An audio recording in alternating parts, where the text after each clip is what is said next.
Hey, happy Wednesday, everybody. Sean coming at you from High Level. So this update is awesome in lots of different ways. So before we dive into it, let's talk about the Facebook Conversion API. So do we all remember when Apple came out and said that they were no longer going to allow Facebook to basically automatically put their pixels in on web pages and get all kinds of information about users without consent? Yes, we do, right? Okay, and we know that all of that on the client side basically went from something you could do easily to something you can't do at all. So Facebook came out with what was called the Facebook Conversion API. And the Conversion API, it works like this. Let's take a very simple example. There's a form on a website and someone comes in from a Facebook ad, right?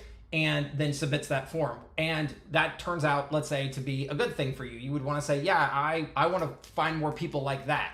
Well, what used to happen is you used to actually be able to use JavaScript on the client side, on the front end, to send a signal back to Facebook and say, yo, Facebook, that person who filled out that form, I want more of those people, go get them.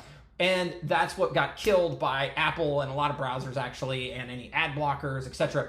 But on using the Facebook Conversions API, you can still do it, because what happens is on the back end now, not on the web browser side, but on the back end, so when the form submission comes in a High Level, you can create a workflow to tell Facebook the same thing you used to be able to tell them. And what's great about this, what's the reason behind it? What's the point behind it? It's to make your conversions less expensive, because it gives Facebook the ability to target more of the people that you want to reach. Awesome. That's the Facebook Conversions API in a nutshell. If that didn't make any sense to you, go Google Facebook, whoa, Nelly, Facebook Conversions API, and you will no doubt learn a lot more in that on that topic area. Okay, now what the heck is this update about? This update is amazing because we are introducing the ability to send in the lead event. So there's different types of events you can tell Facebook, like, hey, Facebook, I would like to tell you that I just got a new lead. And it's a very specific type of event, and it lets Facebook know that if you're doing, let's say, like lead conversion ads and that kind of thing, it allows them to know, hey, this is more of what I want, right?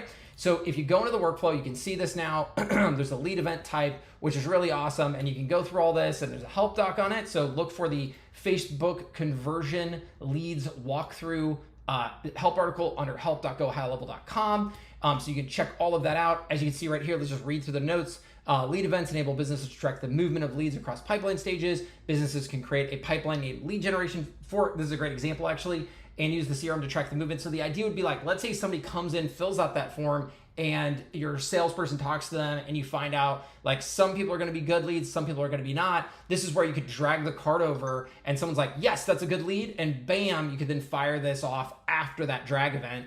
So again, it helps to make the specificity behind which leads are good and which leads are bad better, okay? So all that's great, all that's wonderful, but check this action out over here on the right-hand side. So now I was reading through these notes, and turns out inside Facebook, we now appear underneath the Choose Your CRM list, which is awesome.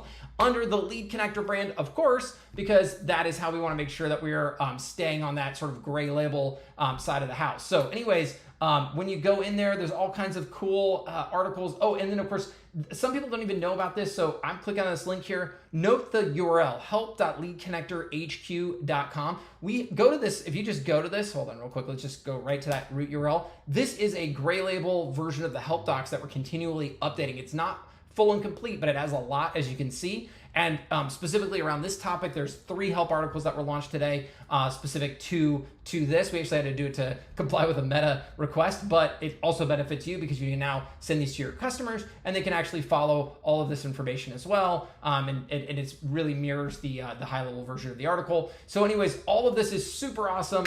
It's also like super markety in depth and Facebook ads specific and all that. So there's a little to unpack here, but don't be, if you don't know really all of the background on Facebook lead ads or Facebook ads in general, don't sweat it. There's a ton of stuff out there on it. But the good news is this will allow you to target people more exactly and allow you to bring down your cost per lead for yourself or for your clients. So anyways, on that note, I hope you're having an amazing Wednesday, and I'll see you in the next video. Thanks.